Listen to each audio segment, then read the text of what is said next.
Iron Man, villain. Tony Stark, villain. Fuck Iron Man. That's what you're going to say after this review is over. You won't want to.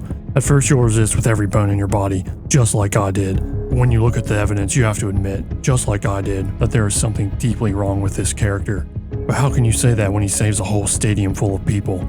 Yeah, I'll get to that.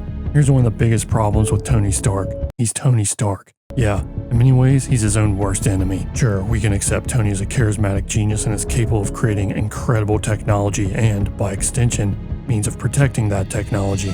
But this one-eyed goon from the deep state was able to get the drop on him near a donut shop in Inglewood after Tony had a rough night partying and fighting with an old friend. This guy could have turned Tony's head into a donut hole and stolen his suit. Tony just got lucky they decided to buy him a second round of coffee instead. Here's another devastating flaw of Stark's. He's got a very, very exploitable weakness. Women. He never knew who Romanoff really was. She was able to smuggle herself into his inner orbit. Because she wears tight dresses and has incredible yitties and big juicy lips that could suck, so she could have killed him at any point. He's not the most scrupulous character, is he? In fact, his technology makes him arrogant, which is yet another weakness that is easily exploitable. At this point, I think we can see that even the most basic KGB agent can infiltrate his Malibu mansion, assassinate Tony Stark, and steal the suit and use it for nefarious ends all over the world. While all of these are bad, to me they pale in comparison to the fatal flaw that I'm about to reveal next. What has Tony done with the arc reactor? He told the world that it was going to be the focus of his company, creating safe, clean, affordable energy for people all around the world. Kinda sounds like he was signing everyone up for a post-fossil fuel utopia. He never does it. Instead he goes to Monaco to race cars for fun, because that's what billionaires do. They sell you lies based on what they know deep down you want. Iron Man 2 leaves a serious cloud of suspicion over our charismatic hero. At this point, I don't think I'll ever see Tony Stark in a favorable light.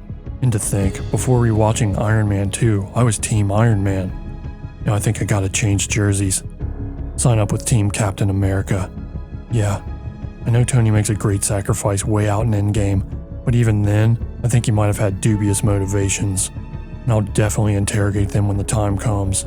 All things in good time. Let's look at some things he should be doing if he was in fact a hero. First things first, defending the world. This is impossible. His suit gives him the power to fly anywhere, but he's only one person. He literally can't be everywhere all at once. There are countless conflicts and villains all across the globe at any given time. There's no way Tony could ever defend the entire world, even though part of him might wish to do that. It's selfish to think he should be the only person to have this technology and be a one-man army. Deep State knows this. That's part of the reason they're assembling the Avengers in the shadows, and part of the reason why they're publicly trying to ridicule Stark into sharing the tech.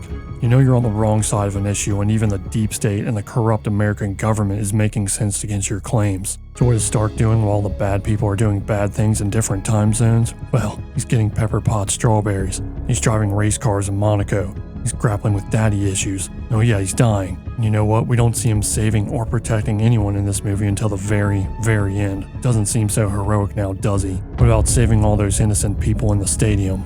Well, they aren't so innocent. This actually has more to do with another character, Ivan Vanko.